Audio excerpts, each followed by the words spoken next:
नमस्कार विद्यार्थी मित्रांनो, स्वागत आहे तुमचं आपल्या जीडीसीए कॉलेज या चॅनलमध्ये. मी डॉक्टर अशोक जोगदंड. तर आज आपण पाहणार आहोत पेपर क्रमांक 6, शेवटचा पेपर. गेल्या वर्षीचा प्रश्नपत्रिका, त्याबद्दल सोल्युशन्स कसे होते किंवा कशा प्रकारे तुम्ही पेपर लिहायला हवा होता याबद्दल आज आपण जाणून घेणार आहोत पूर्ण. तर हा व्हिडिओ जो आहे तो 2 भागामध्ये येईल. त्यामध्ये अर्धे प्रश्न जे आहेत ते या व्हिडिओमध्ये येतील आणि उर्वरित जे आहेत ते भाग 2 मध्ये येतील. आणि हा जो विषय आहे तो आहे cooperative banking and credit societies, म्हणजेच काय की सहकारी बँका व इतर वित्तीय संस्था. तर पेपर सुद्धा तुम्हाला दाखवतो मी. अशा प्रकारचा पेपर होता गेल्या वर्षीचा हा. इकडे पहिला जो पान आहे ते इंग्लिश व्हर्जन मधला आहे आणि दुसरं जे पान आहे ते मराठी व्हर्जन मधलं आहे ऍक्च्युली. तर या पद्धतीमध्ये तुम्हाला ते सॉल्व्ह करायचे होते. तर यामध्ये कसे 4 प्रश्न आहेत ऍक्च्युली. तर पहिले 2 प्रश्न आपण भाग 1 मध्ये घेणार आहोत आणि उर्वरित 2 प्रश्न आपण भाग 2 मध्ये घेणार आहोत. तर चला तर मग सुरू करूया. ध्येय नवीन समोर दिसतंय, बँकिंगचं स्वप्न पूर्ण होणार. जीडीसीए ची साथ जिंकायची ही वाट, यशाची गॅरंटी आता सुरुवात. जीडीसीए कॉलेज हो भविष्य उज्ज्वल, जीडीसीए कॉलेज मिळणार यश. सहकार आणि बँकिंग करिअर घडवा खास. जीडीसीए कॉलेज देते यशाचा विश्वास. जीडीसीए पेपर नंबर 6 गेल्या वर्षीचा पेपर पाहतोय आपण. यामध्ये पेपर नंबर 6 आहे जो पेपर सहकारी बँका व इतर वित्तीय बँका, म्हणजेच इंग्रजीमध्ये cooperative banking and other credit societies किंवा क्रेडिट सोसायटीज म्हणू शकतो. तर गेल्या वर्षी हा पेपर झाला होता. पेपर जो झाला होता 25 मे रोजी. 3 तासाचा वेळ होता. 2 वाजता पेपर सुरू झाला होता हा आणि 5 वाजता संपला होता. तर उत्तरं कशी असायला हवी होती गेल्या वर्षीच्या प्रश्नपत्रिकेसाठी ते आपण 2 विभागामध्ये बघणार आहोत. पहिला पार्ट जो आहे तो ज्याच्यामध्ये प्रश्न 1, 2 येतील आणि बाकीचे ते 3 आणि 4 जे प्रश्न आहेत ते दुसऱ्या पार्टमध्ये येतील. तर हे डिस्टिंक्शन कशा प्रकारे मिळू शकतं किंवा कसं उत्तर लिहिल्यानंतर तुम्हाला चांगले मार्क्स मिळाले असते या पद्धतीमध्ये आपण दिलेलं आहे. प्रश्न पहिला असा होता की पुढील संक्षिप्त रूपे पूर्ण स्वरूपात लिहा. 5 मार्क्सला प्रश्न होता. म्हणजेच काय, शॉर्ट फॉर्म्स दिले होते, त्यातलं आपल्याला लॉंग फॉर्म लिहायचे होते. क्रमांक 1 pax PACS, primary agricultural credit society, म्हणजेच प्राथमिक कृषी सहकारी पतसंस्था, हे अशा प्रकारे. त्यानंतर नंबर 2 DICGC, म्हणजेच deposit insurance and credit guarantee corporation, म्हणजेच ठेव विमा व पत हमी महामंडळ. NPA, नॉन परफॉर्मिंग ॲसेट्स, अकार्यक्षम मत्ता. चौथा SLR, म्हणजे स्टॅट्युटरी लिक्विडिटी रेशो, म्हणजेच वैधानिक तरलता प्रमाण. RTGS म्हणजे रिअल टाइम ग्रॉस सेटलमेंट, म्हणजेच तात्काळ एकूण निपटारा, याला मराठीमध्ये असं म्हणतात. तर हे 5 प्रश्न होते. त्याचे 5 आपण अशा प्रकारे तुम्हाला लिहायला हवं होतं. प्रश्न क्रमांक 1B, रिकाम्या जागा भरा, हा सुद्धा 5 मार्क्सचा प्रश्न होता. यामध्ये काही विधानं दिली आहेत, त्याच्या जागेवरती जे काही शब्द आहेत ते भरणं गरजेचं आहे, योग्य शब्द. तर प्रश्न पहिला हा होता, बँको हा शब्द डॅश डॅश भाषेतून आला आहे. तर बँको हा शब्द इटालियन भाषेतून आला आहे असं अपेक्षित उत्तर होतं. त्यानंतर प्रश्न दुसरा जो आहे, महाराष्ट्रात शेतीला पीक कर्ज डॅश डॅश कडून मिळते. तर महाराष्ट्रात शेतीला पीक कर्ज जिल्हा मध्यवर्ती सहकारी बँक यांकडून मिळते. त्याला अंडरलाईन करायचे आहे, DCCB, इटालियन, असं तुम्ही दोन्ही याच्यात दिलं तरी चालेल. व्यापारी बँकेचे राष्ट्रीयकरण प्रथमतः डॅश डॅश या वर्षी झाले. व्यापारी बँकेचे राष्ट्रीयकरण प्रथमतः 1969 साली झाले किंवा वर्षी झाले. त्यानंतर प्रश्न चौथा, भारतीय रिझर्व्ह बँकेचे राष्ट्रीयकरण डॅश डॅश साली झाले. भारतीय रिझर्व्ह बँक म्हणजेच RBI याचे राष्ट्रीयकरण कधी झाले? 1 जानेवारी 1949 रोजी. त्यानंतर 5वा, कर्जदार हा बँकेचा डॅश डॅश असतो. कर्जदार हा बँकेचा देणेकरी म्हणजेच डेबिटर असतो. तर हे अशा प्रकारे उत्तरं याची होती. तर अशा प्रकारे उत्तरं लिहिणं गरजेचं आहे. तर तुम्ही असं नाही करायचं परीक्षेमध्ये, ज्यावेळेस जर असे प्रश्न आले तर गाळेला जागा लिहायचे, फक्त उत्तरच लिहायचं, देणेकरी 1 जानेवारी वगैरे असं नाही, पूर्ण लिहायचं आहे. जो प्रश्न आहे, समजा आता हा प्रश्न आहे 5वा, कर्जदार हा बँकेचा डॅश डॅश असतो, तर लिहिताना असं लिहायचं, कर्जदार हा बँकेचा देणेकरी डेबिटर असतो. ठीक आहे, असं लिहिणं अपेक्षित आहे पूर्ण. त्यानंतर प्रश्न 1 क, यामध्ये पुढील विधाने चूक बरोबर ते सहकारणासह किंवा कारणांसह लिहा असं विचारलं होतं. 10 मार्क्सचा प्रश्न आहे. चूक बरोबर या बरोबर उत्तराला 1 मार्क्स आणि कारणाला 1 मार्क या पद्धतीमध्ये.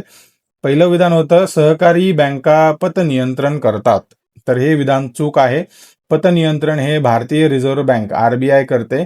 सहकारी बँका केवळ कर्ज वाटप करतात, नियंत्रण करत नाहीत. सो हे याचं कारण आहे.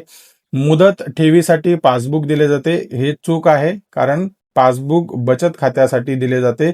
मुदत ठेवीसाठी FD पावती किंवा फिक्स डिपॉझिट रिसिप्ट दिली जाते. त्यानंतर नंबर 3, खुसरो समितीने राष्ट्रीय सहकारी बँक स्थापना करण्याची शिफारस केली ही चूक आहे.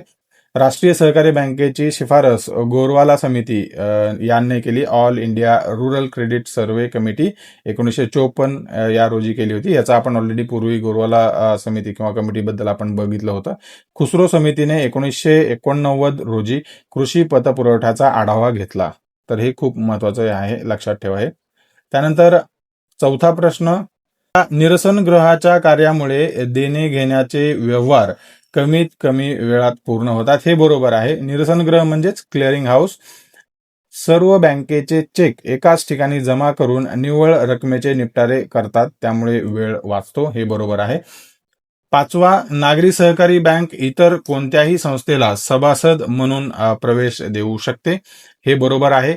सहकारी संस्था कायद्यानुसार नागरी सहकारी बँका नोंदणीकृत सहकारी संस्थांना नामांकित किंवा सहयोगी सभासद म्हणून प्रवेश देऊ शकतात. तर या पद्धतीमध्ये हा असं लिहिणं गरजेचं आहे. नेक्स्ट आहे प्रश्न क्रमांक 2, शेवटचा पार्ट 1 मधला प्रश्न क्रमांक 2. यामध्ये प्रत्येकी 50 शब्दात टिपा लिहा असं विचारलं. ऍक्च्युली इथे स्पेसिफिकली बघा नमूद केलेले 50 शब्दात लिहा किंवा 100 शब्दात 150 शब्दात वगैरे लिहा असं स्पेसिफिकली नमूद केलेलं आहे. जिथं जसं नमूद केलं त्याच पद्धतीमध्ये आपल्याला द्यायचं. जसं मी सांगितलं टिपा लिहा जरी आलं तर इंट्रोडक्शन त्याचं जर काही विचारलं, आता जे काही प्रश्नात विचारले ते आणि कन्क्लुजन हे लिहिणं गरजेचं आहे. त्या पद्धतीमध्येच लिहा, जेणेकरून तुम्हाला चांगले मार्क्स मिळतील. कोणत्याही 4 टिपा लिहायच्यात. त्यामध्ये 5 मार्क्सला 1 बरोबर, म्हणजे 20 मार्क्सचा हा प्रश्न आहे. तर पहिला प्रश्न यामध्ये टीप होती धनादेशाचे प्रकार, टाइप्स ऑफ चेक्स असं विचारलेलं आहे. धनादेश म्हणजे चेक्स ऍक्च्युली म्हणजे खातेदाराने बँकेला दिलेली एक लेखी आदेश ज्याद्वारे बँकेने विशिष्ट रक्कम धारकाला किंवा नामनिर्देशित व्यक्तीला द्यावी असे सांगितले जाते. तर त्यालाच धनादेश किंवा चेक असं म्हणतात.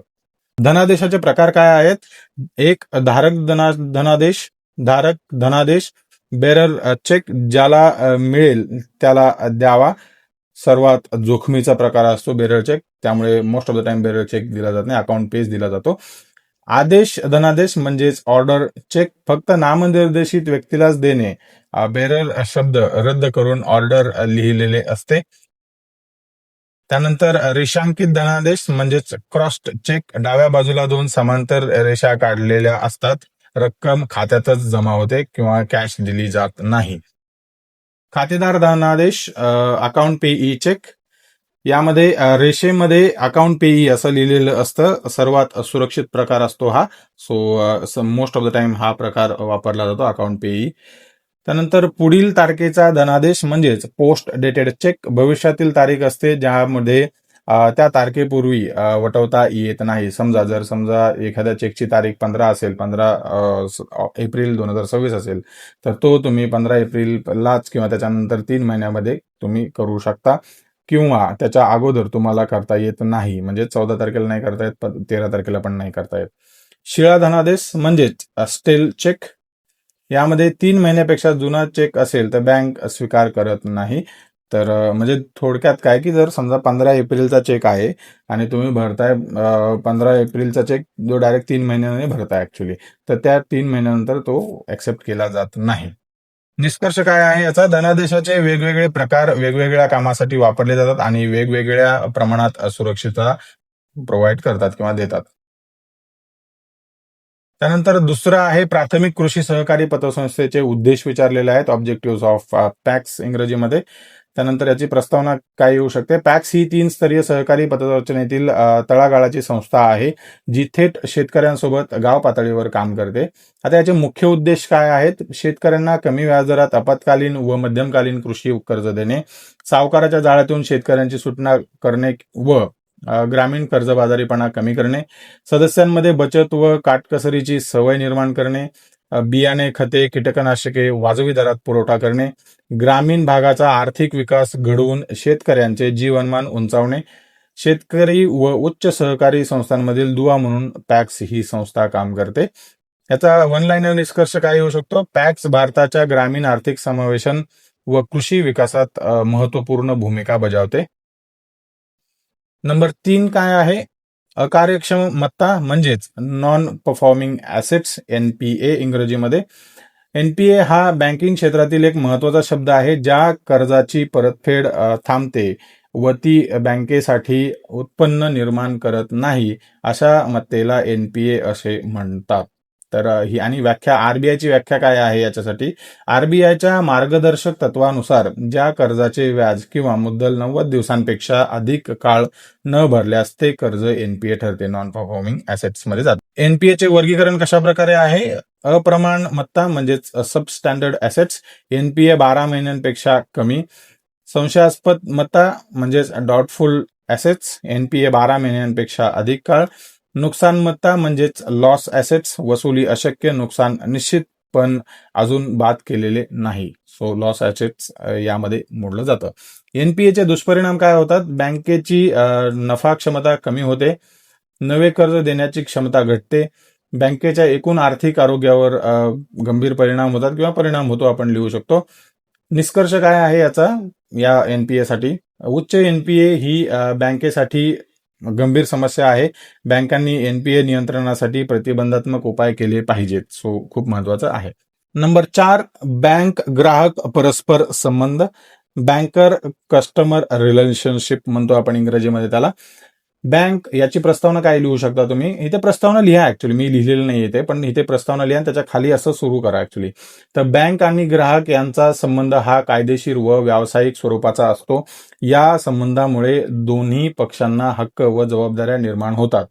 तर त्या संबंधाचे प्रकार विचारलेले आहेत ऍक्च्युली. प्रकार काय काय लिहायचे? देणेकरी, लेणेकरी म्हणजेच डेबिटर आणि क्रेडिटर. ग्राहक ठेवतो तेव्हा बँक देणेकरी व ग्राहक लेणेकरी असतात. बँक कर्ज देते तेव्हा बँक लेणेकरी व ग्राहक देणेकरी असतात. सो हे खूप महत्वाचं आहे. मालक, अभिकर्ता म्हणजेच प्रिन्सिपल एजंट. चेक वसुली, बिल भरणा यात बँक ग्राहकांची अभिकर्ता म्हणून काम करते. ठेवणेवाला व ठेव घेणारा, बेलर, बेली. ग्राहक लॉकरमध्ये मौल्यवान वस्तू ठेवतो तेव्हा बँक ठेव घेणारी म्हणजेच बेली असते. विश्वस्त लाभार्थी म्हणजेच ट्रस्टी बेनिफिशियरी. बँक ग्राहकाची मालमत्ता व्यवस्थापित करते तेव्हा विश्वस्त म्हणून काम करते. तारण देणारा, तारण घेणारा म्हणजेच मॉर्टगेजर आणि मॉर्टगेजी इंग्रजीमध्ये. कर्जासाठी मालमत्ता तारण ठेवल्यास हा संबंध निर्माण होतो. याचा निष्कर्ष काय लिहू शकतो आपण? बँक ग्राहक संबंध बहुआयामी असून तो परस्पर विश्वास, कायदा व बँकिंग नियमांवर आधारलेला असतो. नंबर 5 नाबार्डची कार्य विचारलेली आहेत. काय कार्य आहेत 5व्या टिपेसाठी? तर यामध्ये नाबार्डची कार्य यासाठी प्रस्तावना काय येऊ शकते? तर टिपा लिहा जरी आलं तरी तुम्ही मेक शुअर करायचं प्रस्तावना, त्यानंतर त्याचं कार्य जे काही विचारले प्रश्नामध्ये ते आणि निष्कर्ष हे कंपल्सरी लिहिणं गरजेचं आहे. तर प्रस्तावना काय लिहू शकता? नाबार्ड म्हणजेच national bank for agricultural and rural development ची स्थापना 12 जुलै 1982 रोजी झाली. हे भारतातील कृषी व ग्रामीण विकास वित्त पुरवठ्याची शीर्षस्थ बँक आहे. म्हणजेच थोडक्यात काय की टॉपमोस्ट बँक आहे. मुख्य कार्य काय आहे त्याची? पतपुरवठा कार्य. व्यापारी बँका, सहकारी बँका व गृहनिर्माण बँकांना कृषी व ग्रामीण विकासासाठी पुनर्वित्त पुरवठा दिला जातो. यामध्ये विकास कार्य काय आहेत? ग्रामीण पायाभूत सुविधा, तंत्रज्ञान हस्तांतर व क्षमता उभारणीसाठी प्रोत्साहन मिळते. सहकारी बँका व RRB म्हणजेच रिजनल रूरल बँक, प्रादेशिक ग्रामीण बँका यांचे निरीक्षण व पर्यवेक्षण होते. नियोजन कार्य, जिल्हा पतयोजना म्हणजे डीसीपी तयार करणे, ग्रामीण पतपुरवठ्याचे नियोजन करणे. संशोधन कार्य, कृषी ग्रामीण अर्थव्यवस्था व वित्तीय समावेशन यावर संशोधन करणे. प्रोत्साहन कार्य, बचत गट म्हणजेच एसएचजीस उभारणी करण्यासाठी किंवा ग्रामीण बँक कर्मचाऱ्यांना यामध्ये प्रशिक्षण दिलं जातं. हे नाबार्डचे मुख्य कार्य आहेत. याचा निष्कर्ष काय लिहायचा आपल्याला? नाबार्ड ग्रामीण पत वितरण मजबूत करण्यात, ग्रामीण विकास साध्य करण्यात व अन्न सुधारणा सुनिश्चित करण्यात महत्वाची भूमिका बजावते. तर अशा प्रकारे हा निष्कर्ष तुम्हाला लिहायचा आहे. पुढील प्रश्न क्रमांक 3 आणि प्रश्न क्रमांक 4 हे जवळजवळ 60 मार्क्सचे प्रश्न आहेत. हे आपण पार्ट 2 मध्ये पाहणार आहोत. तर हा होता भाग 1 पेपर क्रमांक 6 जीडीसीएचा.